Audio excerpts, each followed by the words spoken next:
उद्या जेव्हा कधी निवडणुका होतील, काय होतील, कधी होतील, आता 28 तारखेला खरं तर निर्णय होता, तो 28 फेब्रुवारीला गेला. आता 28 फेब्रुवारीला गेला म्हणजे ऑक्टोबर नोव्हेंबर शिवाय निवडणुकाच होत नाहीत.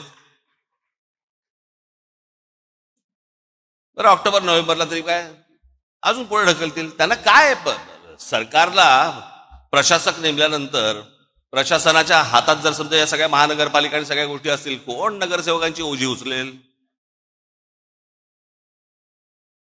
त्याच्यामुळे कदाचित, मला माहिती नाहीये, परंतु आता ही 28 फेब्रुवारी का 26 फेब्रुवारी काहीतरी तारीख ठरली आहे, याच्यानंतर अजून पुढे जाईल काहीतरी. ते सगळं ऑक्टोबर नोव्हेंबर डिसेंबरला निवडणुका होतील. तोपर्यंत मी का सांगतो तुम्हाला, फालतू खर्च करत बसू नका. कळलं का? या देवस्थानाला घेऊन चाललो महिलांना, या इकडे घेऊन चाललो दर्शनाला, हे ते आता काही करू नका त्या सगळ्या गोष्टी. कळलं का? आणि निवडणुकीच्या वेळेला या खिशे बाहेर काढून माझ्यासमोर